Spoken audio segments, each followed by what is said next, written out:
Hello and welcome to Sense Business YouTube channel.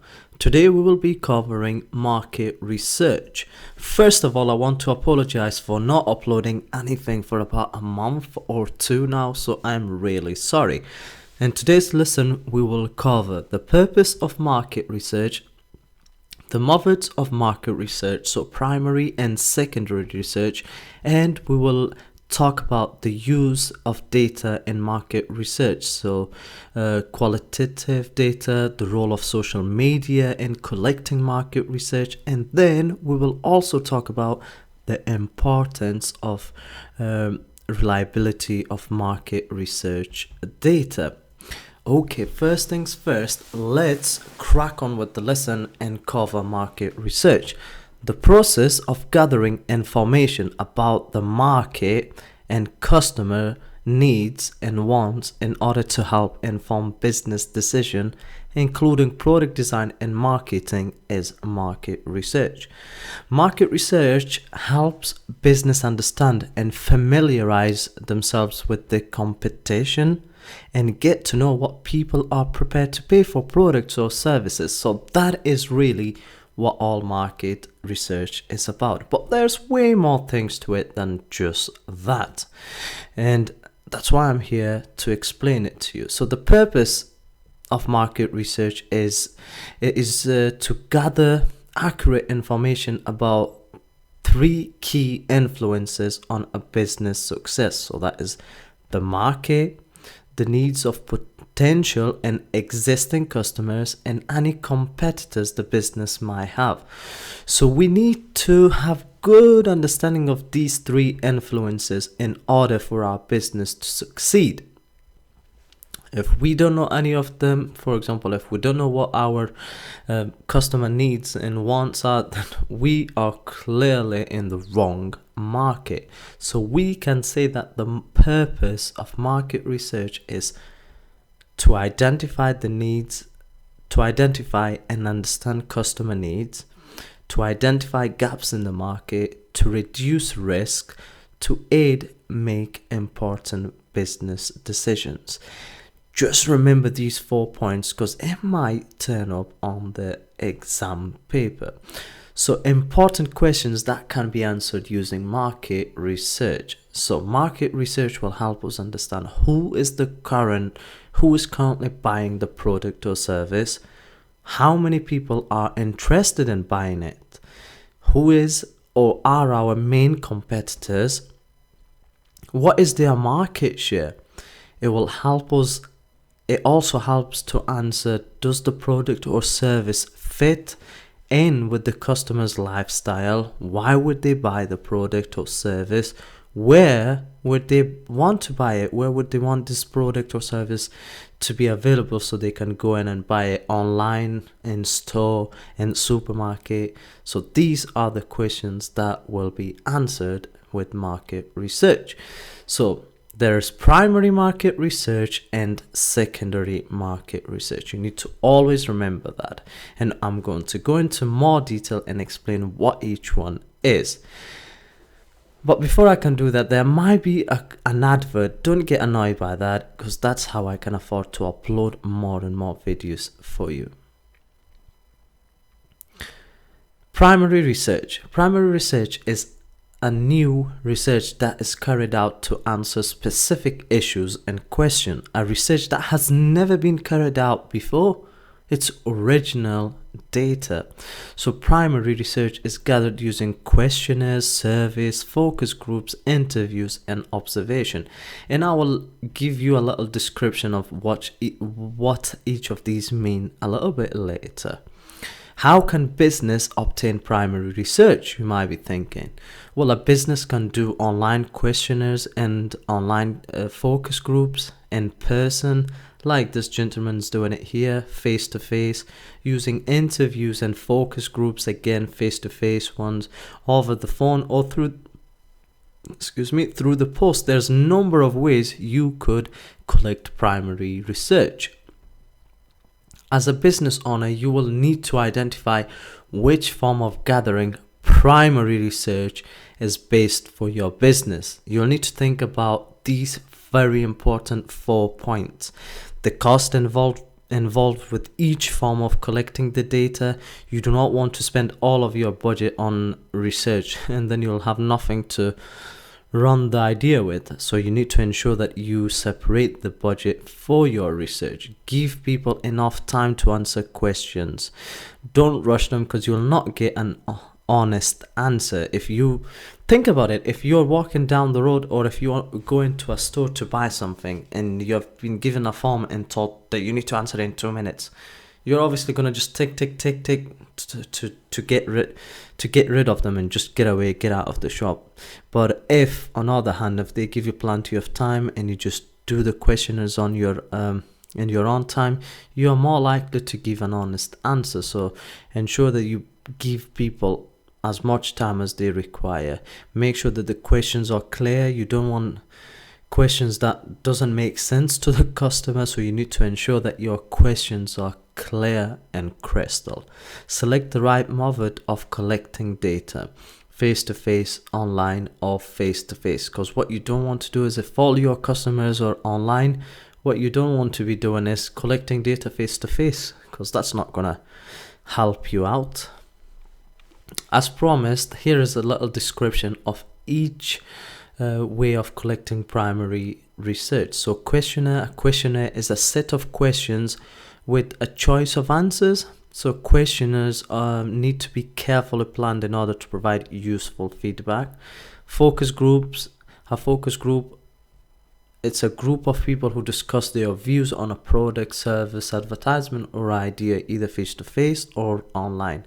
My favorite of all is observation, which is watching how customers behave naturally when they do not think they are being watched. It is a very effective way of gathering primary research, and this is probably one of the best, because if they know that they are being watched, then they might not answer truthfully, because they might think, oh, if I say the service is really bad, the owner might get upset or something like that. So that's why it's better to observe when they don't know, and that's how you get a very honest answer. And like everything else, primary research has advantages and disadvantages, and the advantages of primary research is the research is relevant and up to date. It is specific to the firm's actual scenario and situation. Does that make sense? Yeah. Only available to the company. And then on the other hand, the disadvantages is that it can be costly and time consuming depending on the method and sampling method. So poor questionnaire design or methodology, as it might provide biased results. So if your questionnaires are poorly designed and not a correct way of collecting the data is used, then you are very likely to get answers that are incorrect. May find it difficult to find enough people to represent the population or market segment accurately and equally. So you might not be able to find different segments of people to answer these questions for you, because it is hard to get everybody to give you a feedback or review, especially in today's day and age. Secondary research. Secondary research is research using existing sources of information that has previously been researched, often by other people or for other purposes. So secondary research includes published research reports, scientific reports produced by industry bodies or government, consumer surveys, and internet. This information can be sourced internally or externally. So it can be sourced internally by internal sourced information is the data, statistics, and research that a business has accumulated in the past. So that's how we can do it internally. For example, small stores can use sales information from their tills to gather information about what items are selling and when they are bought. This helps them to understand their customer needs and provide information for reordering stock quickly. So this is how you would use it internally. And externally, yes, externally sourced information is, sorry, you might get an advert now, but don't get annoyed. That's how I can afford to upload more videos for you. So externally sourced information is information published by people or organizations that are not related to the business. So sources include government agencies, industry and trade association, trade unions, chamber of commerce, media such as newspaper. Secondary research advantages and disadvantages. The advantages of secondary research is that it is time and cost effective. It is extensive of data, extensiveness of data. That is a very big word. Data collected by the government and other institutions is usually very extensive and covers a large spectrum of issues. Basis of primary research. So we can use secondary research as basis of our primary research.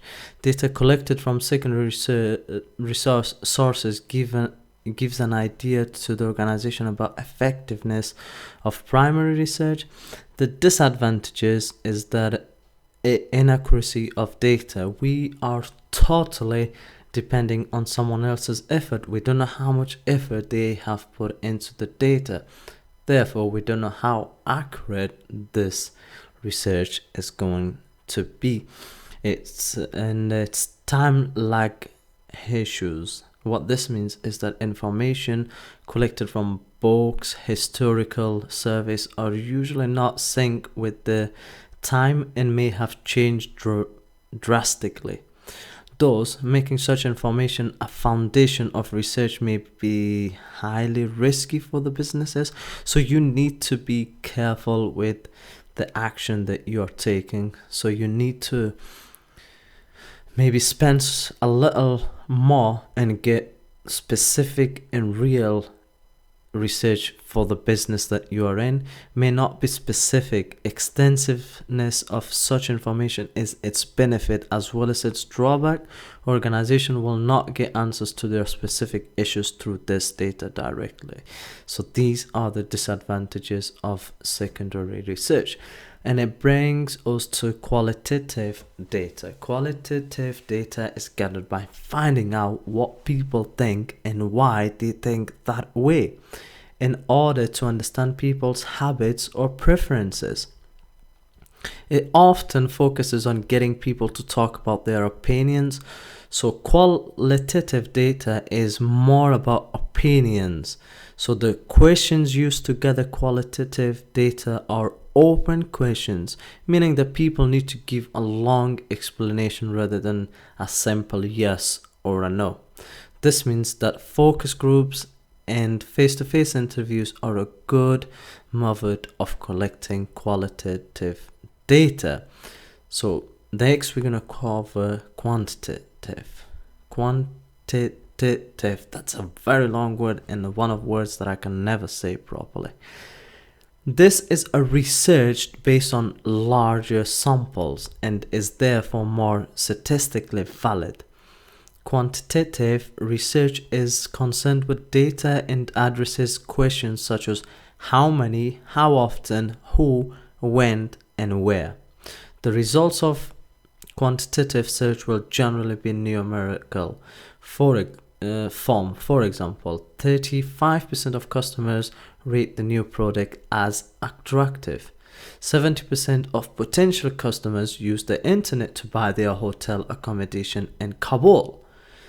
3 out of 5 customers will buy a new food product after being offered a free in-store sample. You know, when you go to superstores like Asda, Morrison's and that, they sometimes have someone giving little samples out, and if you eat it and you like it, then you go and buy it. So that's what the sampling is about, giving somebody something to try and then making them, or then if they like it, they buy it. If they don't like it, then they don't buy it. The main method of obtaining quantitative data are the various forms of service, for example, telephone, postal, face-to-face, and online. And finally, the role of social media in collecting market research. Social media is taking over the world. You know this, I know this, everybody knows this. Recently, I don't know if you have noticed, there's a picture of egg that has been more liked than any picture in the entire Instagram. It's even taken over, what is it called, Kylie Jenner or something like that. So that is crazy. Social media has a massive impact and role on all businesses. Whether it's collecting market research or anything, it has a big impact. And if you have a bad social media image, that is not good. Social media can provide research in minutes instead of months. That's a big advantage of collecting market research using social media. The majority of people who use the internet use social media. This means that the social media can provide larger samples than any other source of data. Using social media, we can identify what interests your customers and potential customers, as well as finding out what they think about your competitors, because it's all out there for everybody to view and see. It helps to know what customers and potential customers are talking about at this current minute.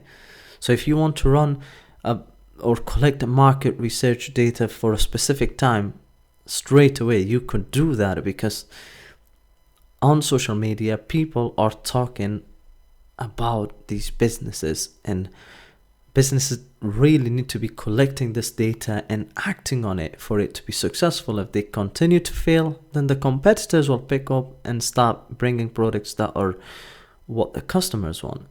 So it helps to see how customers and potential customers talk to each other about your product. So like here, somebody spot Facebook as so and so, and then you get comments of what other people think about that as well. So it's social media is playing a big role in market research.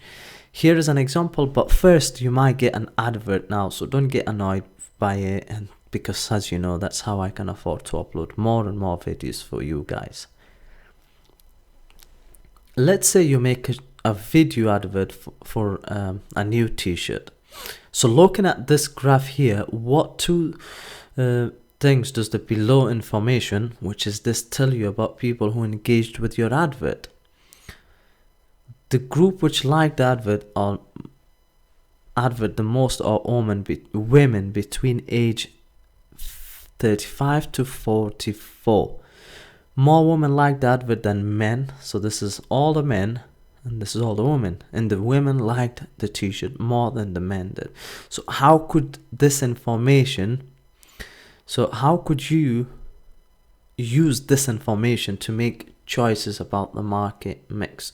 So obviously you're thinking, since business, I'm gonna advertise more and focus on women between age of 35 to 44 when doing advertising again. So next time, instead of advertising to everybody, paying a larger money to advertise to everybody, you could select these three groups and advertise to them. You're paying lesser revenue in advertising, and you get to make more sales, because these are the people that you should be focusing on. So you could make your future adverts more related to these, and you could focus on them more, because these are your customers. These are the people that are actually buying your product.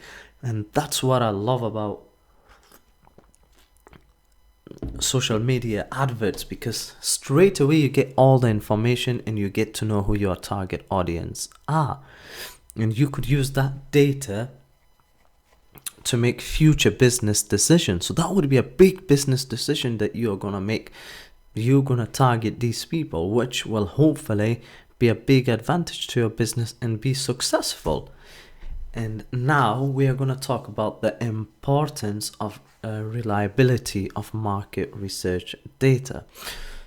So market research is only as good as the data it is built on.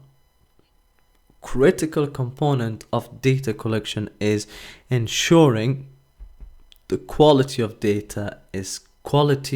data is collected. Specifically, the data should be both high quality and relevant, because what you don't want to be doing is, for example, like we use the example here, looking at let's say a phones, a boots or shoes ad figures, and then trying to sell t-shirt on the same audience.